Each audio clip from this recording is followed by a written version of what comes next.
বহুত আশালৈ যোৱাকালি বৰ্ষাপাৰালৈ আহিছিলে ক্ৰিকেট অনুৰাগীসকলে IPLৰ এখন মেচ চাবলৈ আৰু অসম সন্তান ৰিয়ান পৰাগৰ এটি ভাল মেচ চাবলৈ এটি ভাল প্ৰদৰ্শন চাবলৈ সকলোৱে আহিছিলে IPL চাবলৈ বৰ্ষাপাৰা ষ্টেডিয়ামলৈ কিন্তু বৰষুণে সকলো ক্ৰিকেট অনুৰাগীৰ যি আশা তাক আশাহত কৰি খেলখন অন্তিম মুহূৰ্তত বহুত জল্পনা কল্পনাৰ অন্তত বাতিল কৰিবলগীয়া হৈছিলে বিভাগীয় কৰ্তৃপক্ষই আৰু এতিয়া যিসকল দৰ্শকে ষ্টেডিয়ামত খেল চাবলৈ আহিছিলে সেইসকলৰ মাজত এটা প্ৰশ্ন উত্থাপিত হৈ আছে যে কেনেদৰে তেওঁলোকে টিকটৰ যি মূল্য টিকটৰ যি ক্ৰয় তেওঁলোকে টিকট ক্ৰয় কৰি যিখিনি পইচা তেওঁ দিছিলে সেই টকাখিনি তেওঁ কেনেকুৱা ধৰণে উভতাই পাব আজিৰ এই ভিডিঅ'টো সেই সকলোখিনি কথা আলোচনা কৰিম কেনেকুৱা ধৰণে আপুনি টিকটৰ মূল্য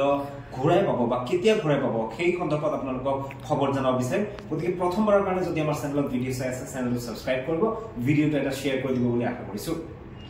এতিয়া আজিৰ দিনত খবৰ আহিছে যে যিসকল লোকে 19 মে তাৰিখে গুৱাহাটীত অনুষ্ঠিত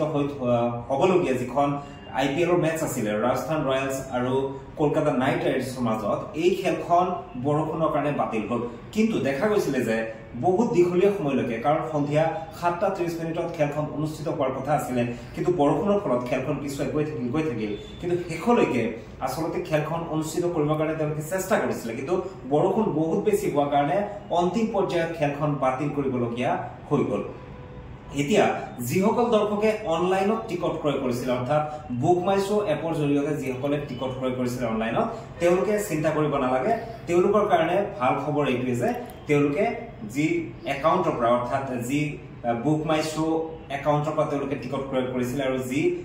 বেংকৰ একাউণ্ট বা UPI বা যেনেকুৱা ধৰণে তেওঁলোকে পেমেণ্ট কৰিছে সেই একে প্ৰচেছতে তেওঁলোকে বুক মাই শ্ব'ৰ পৰাই তেওঁলোকে তেওঁৰ টিকটৰ যি মূল্য সেয়া ঘূৰাই পাব তাৰ লগতে যিসকলে অফলাইনত টিকট ক্ৰয় কৰিছিলে অৰ্থাৎ গুৱাহাটীত য'ত IPLৰ টিকট এভেইলেবল হৈছিলে তাৰ পৰা যিসকল দৰ্শকে টিকট ক্ৰয় কৰিছিলে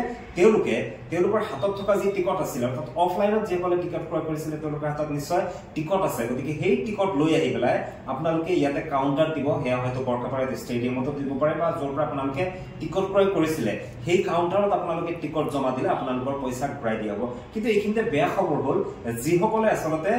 অধিক বেছি উৎসাহিত হৈ পেলাই খেলখন চাবৰ কাৰণে ব্লেকত টিকট ক্ৰয় কৰিছিলে কাৰোবাৰ পৰা অজ্ঞাত কোনো ব্যক্তিৰ পৰা বা তেনেকুৱা নজনা কোনো মানুহৰ পৰা ব্লেকত টিকট ক্ৰয় কৰিছিলে সেইসকলৰ কাৰণে বেয়া খবৰ কাৰণ আপোনালোকে ব্লেকত টিকট ক্ৰয় কৰিছিলে গতিকে পইচাটো ঘূৰাই পায় নে নাই সেইটোহে বহুত ডাঙৰ প্ৰশ্ন গতিকে আজি আপোনালোকক এই খবৰ জনালো আৰু লাষ্ট এটা জনাব বিচাৰিছো যে এই সম্পূৰ্ণ প্ৰচেছটো আৰম্ভ হ'ব বুধবাৰৰ পৰা আজি সোমবাৰ মঙ্গলবাৰ তাৰপিছত বুধবাৰ অৰ্থাৎ আজি 20 তাৰিখ 22 তাৰিখৰ পৰা এই সম্পূৰ্ণ প্ৰচেছটো আৰম্ভ হ'ব বুক মাই শ্ব'টো বুধবাৰ অৰ্থাৎ 22 তাৰিখৰ পৰা পইচা ৰিটাৰ্ণ কৰাৰ প্ৰচেছটো আৰম্ভ হ'ব একেদৰে অফলাইনতো হ'ব গতিকে এয়া আছিল আজিৰ খবৰ গতিকে পৰৱৰ্তী সময়ত আৰু কিছু বিশেষ খবৰ লৈ পেলাই বা কিছুমান ইনফৰমেশ্যন লৈ পেলাই আপোনালোকৰ মাজলৈ আহিম গতিকে আজিৰ ভিডিঅ'টো ইমানতে সামৰিছো ধন্যবাদ জয় অসম